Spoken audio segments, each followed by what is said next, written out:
Hey guys, welcome back to the channel, and in this video I have another episode of Rank the Tank, and this one is featuring toxic tier 10 premium tanks.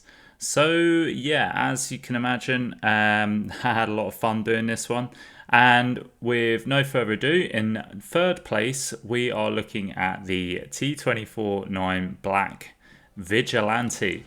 So this is the absolute menace that has plagued our matchmaking for the last couple of months since November. In the top right hand screen you can see the equipment I'm running. So I've got optics, camo net and vert stabs, and on the perks I have Born Leader, Rapid Reload, Sixth Sense, Steady Aim, Situational Awareness, Camouflage Expertise, Snapshot, Muffled Shot and Run and Gun. So why have I put the Vigilante at number 3? And you'll be quite, I don't know, I mean, like I say, this episode is probably going to be quite controversial, and I don't usually tend to do this for controversy, but I kind of wanted, yeah, I kind of feel like this episode of Rank the Tank is going to be a little bit controversial. Reason being is a lot of people have had negative views on the Vigilante. When it first came out, it was too OP, it was very strong, and I agree, it's a bit of a ridiculous tank if I'm honest. It has since been nerfed, but and with that nerf in effect, yes, it's still strong, but I think the nerf is actually, it's going to make a bit of a difference now where people can't just YOLO. I do think you have to play this with a little bit more of a brain rather than just before, when anybody can ape going on, you know, heavy tanks, light tanks. Okay, you can completely shred a heavy tank like I've done with this FE 4005. But you could still go and you could do a lot of bleed damage. Obviously that's been nerfed now, so you don't do as much, and obviously the armor angling has been increased, so that, you know, the tank that you're shooting bounces more shots effectively. But anyway, the Vigilante. So why have I put it at number 3? I mean, you know, okay, it has got the best camo rating when still out of all tier 10 light tanks. You know, it does shred lightly armoured tanks. It does have good forward and backward speed, good aim time, okay accuracy, and a 12% fire chance. And it has ridiculous, well, I say ridiculous, it has very good silver and tank XP earn potential at tier 10. 125% silver earn potential and 175 tank XP. Which is quite unusual for a tier 10 tank, but this obviously came out in November as part of the Black Edition tank. So, you know, the silver earning capabilities of black tanks are very good, and this one obviously got added at tier 10 to have really good silver earn potential. So I've just deleted that FE 4005 there, poor guy. This is what I'm, you know, again, good example of it just absolutely shreds light tanks, or lightly armoured tanks should I say. But the bad points about the Vigilante is it does have the lowest HP pool out of all tier 10 lights, quite rightly so. It doesn't have any armour. They have actually also counteracted the ammo drum now, just that before used to just completely deflect any shots. It was part of the gun, so it didn't actually get penned. I'm glad they changed that. It doesn't have any armor, which we've just mentioned. 75 penetration on the rounds, so, you know, doesn't pen everything, or there's the majority of stuff it doesn't pen. The reload time, you'll see it's got a bit of a long reload time, again understandable being this AA gun that's just rattling away. Gun depression is 5 degrees, so not great. And as soon as you start firing, I mean, as soon as that gun starts spinning, you'll spot it straight away. So, and with the how notorious this tank is and the reputation it has, you will get shot. You will get, you know, not deleted as such, but if you're still long enough and the fact that you have to aim with this tank in effect to pen your shots. If you stand there long enough, you're gonna get killed basically.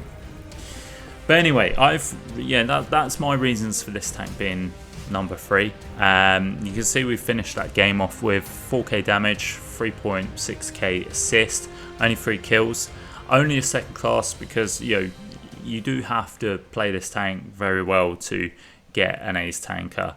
But there we go. Anyway, moving into number 2.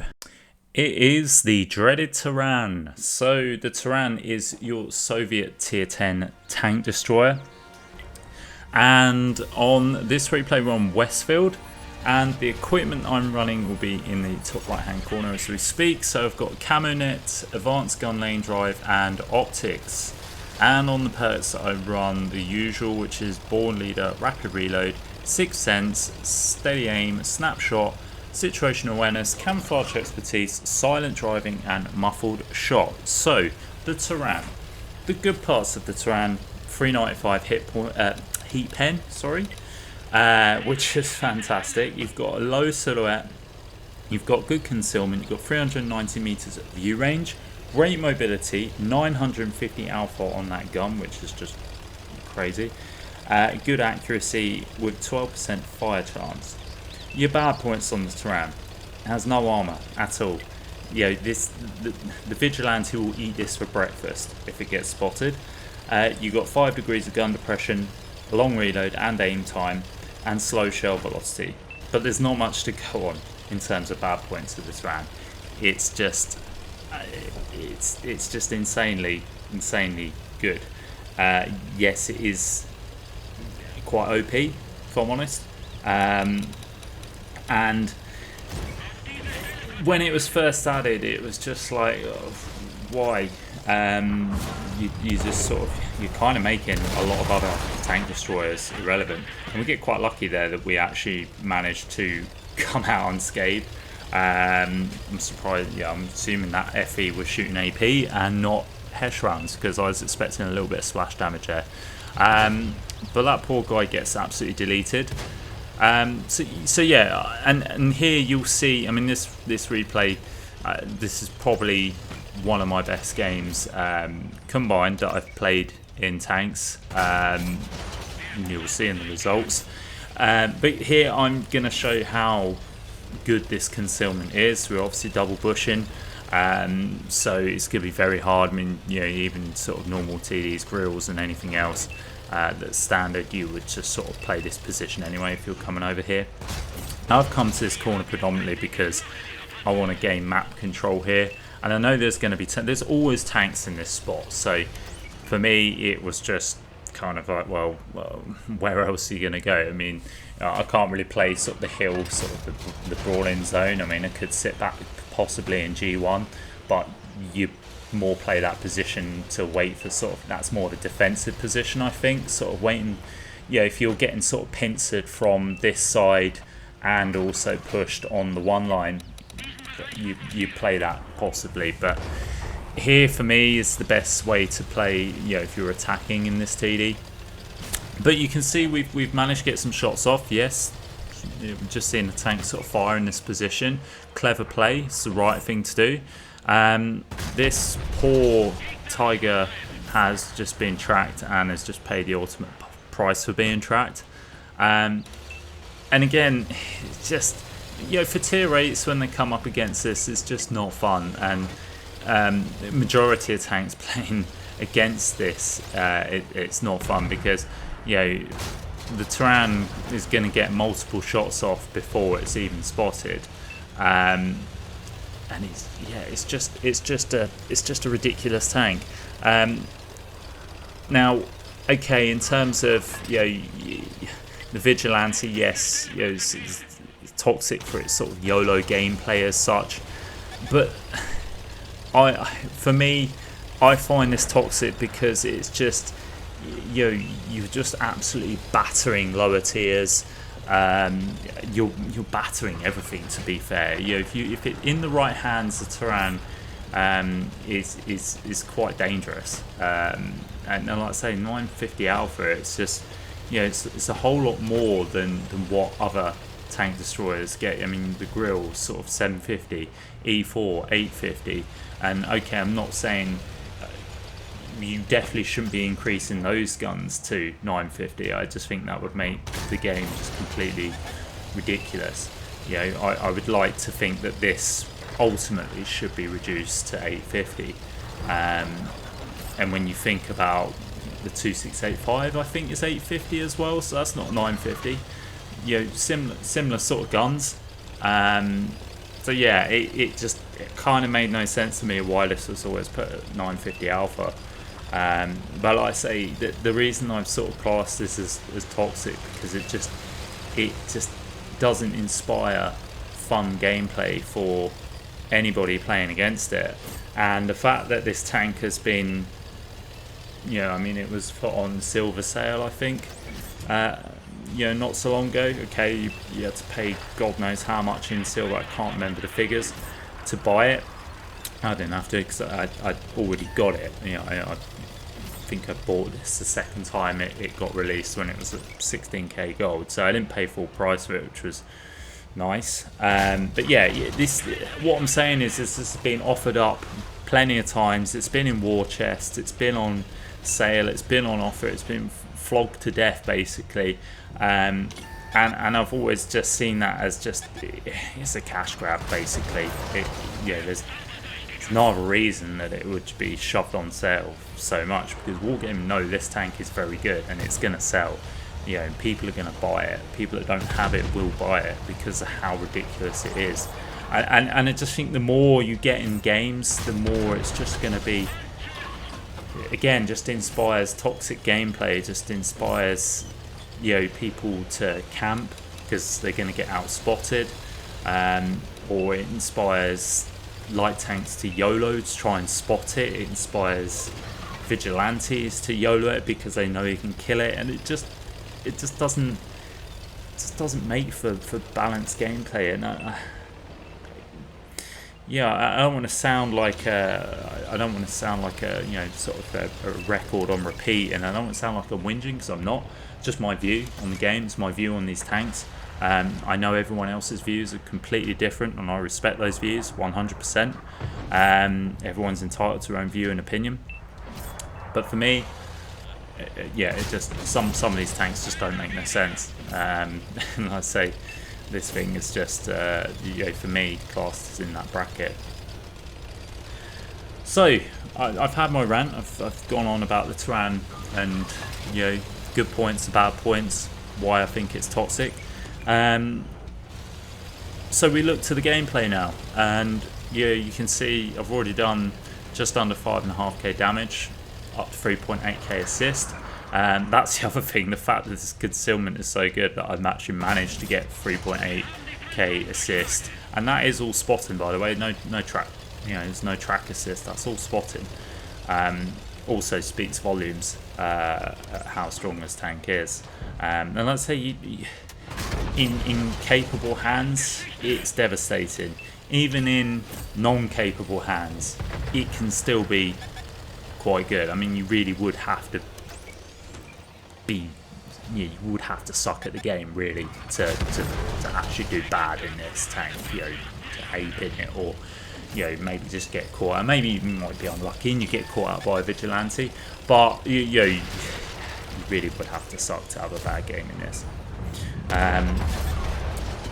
So yeah, we're up against this Taran. This Taran just decides to YOLO me and gives me my top gun. So yeah, thanks, Mr. Taran. Great play. And there we go. That just concludes probably one of my, you know, better games. One of the best games I've probably had in WOT. Come out with 7.8k damage, 6 kills, over 4.5k assists. It's about 12.5k combined, I think. Lean to the ace tanker there. And yeah, that is the Taran at number 2. So what have I put at number 1? It is the AVRE. Yes, the Centurion AVRE at number 1. Again, could be controversial. I'm sure a lot of people would put the Vigilante or Taran above this. I get it. Now, on the equipment here, we've got gun rammer, advanced gun lane drive, and the advanced reload system, so we can swap out without a reload penalty. I've got Born Leader, Rapid Reload, Sixth Sense, Steady Aim, Snapshot, Situation Awareness, Run and Gun, Track Mechanic, and Off-Road Driving. And yeah, I've just gone for sort of, you know, make the gun predominantly as best as possible. Probably drop off-road driving for something else if you wanted to. Perhaps maybe some fire control measurements, because this does have 20% 20% fire, or what's the word I'm looking for? Oh my god, I can't speak. Yeah, can't speak. Sorry, apologies for that. But the good points of this tank, you have 1400 alpha on your standard HE rounds, and on your standard HESH rounds, should I say, on your premium HESH rounds, you do 1100 damage. You've got 240 pen on your premium HESH rounds, which is actually higher, believe it or not, than the FV4202. The FV4202 is just 210. You have very troll front armor and the turret as well, and you've got, again, sort of armor that's stronger than the Centurion AX. By the way, I'm using the FV4202 and the AX as comparisons to this tank, because let's say the AVRE is effectively a Centurion but with a massive dirt gun on it. But you know, the amount of shots that I've seen this bounce, whereas an AX would probably pen, is questionable. You've got 2,100 hit points, which again is 150 more than the AX. You've got good view range. You've got 10 degrees of gun depression over the sides, not over the front though, because the bucket gets in the way. I think that reduces it to about 5. So do bear that in mind. You do have to. You can see here, I'm just sort of got the gun at an angle to avoid the bucket to get more gun depression. The bad points of it is you've got long reload, you've got long aim time, poor accuracy, it's a dirt gun. You can't pen heavy tanks, or it's going to be a struggle to pen heavy tanks and super heavies because of the penetration values. Lower plates of IS7s, absolutely fine, as you've seen there, but E100 super heavies like your mouse, like Type 5s, you are going to struggle frontally, and that is obviously the downside with those HESH rounds. You have got slow shell velocity, and you have got poor concealment naturally, but for me, the AVRE, I just, where do you even begin? I think for me it's just the fact, look, you just RBRT, and you can take away against heavy tanks. There just doesn't seem to be any real value in armor when it comes up against this thing. It just splashes for 400, 500 damage. Okay, yes, you could see the argument with the Type 5 doing sort of similar thing, but if I'm honest, the Type 5 just has so many more limitations. It's slow, it's huge, it's like a pinata a lot of the time. You can pen it in so many areas, and yes, there are weak points on the AVRE. You've got the little spot between, in the lower plate, between the axles and underneath the bucket that you can pen. You have got, the cupola on the turret. But the side as well, even angle when you're shooting down, you can bounce shots, and I just, again, if that was the AX, it'd probably get penned, but yet the AVRE somehow manages to deflect it, and I never really quite got my head around why is that a thing, The AX, we'll know the whole armour is just absolute trash, but the AVRE, don't get me wrong, you can still pen the side of it when it's flat on, but when it's angled, when you're just poking that gun over a ridge, somehow deflects it. I've seen that a lot when I've come up against AVREs, and it's very frustrating because, like I say, they can just poke RBRT, get the shot off, Even, you know, if they don't fully pen, it'll do 500 damage, and it's just, you know, I just yeah, that concept just annoys me, because it's just like anybody can play this, anybody can have a 3k damage game, do about, you know, 3 or 4 kills and come top of the board, and it's like, how much skill is involved in that? And you can see I'm just pulling out, just snapping the shot. This poor 50 TP can't pen me, so I'm just going to out trade him all the time, and yeah, it's just, I just don't see the fairness in it, if I'm honest. And again, that's not me whinging. I do cock up my shot there, but again, this Taran's just made, you know, a bit of a poor judgment there. He has got shot. I'm still reloading, but I can just go for the ram there. Luckily, my friendly TD helps me out. But then this poor 50 TP, I'm just going to come out. He's 256 hit points. I don't even have to aim at this point. Well, you know, as long as I just hit part of him, he's dead. And it's just, you know, where's the skill? But there we go. That's my reasons on the AVRE being number 1 for me. And you know, we come out of that game and Siegfried line with 5 kills, 6.2k damage. Picked up just over 1400 assists with 2.2k blocked. Only picking up first class in the high caliber. Probably another kill, might have got the ace for that, I think. So yeah, that's it for me. Like I say, I think this might be a controversial one. I'm sure you guys will probably have strong views on what you think would be number 1. And by all means, please feel free to comment. I'm more than happy to hear other people's views. You may strongly disagree with what I've put as my opinion as how these are ranked from 3rd to 1st.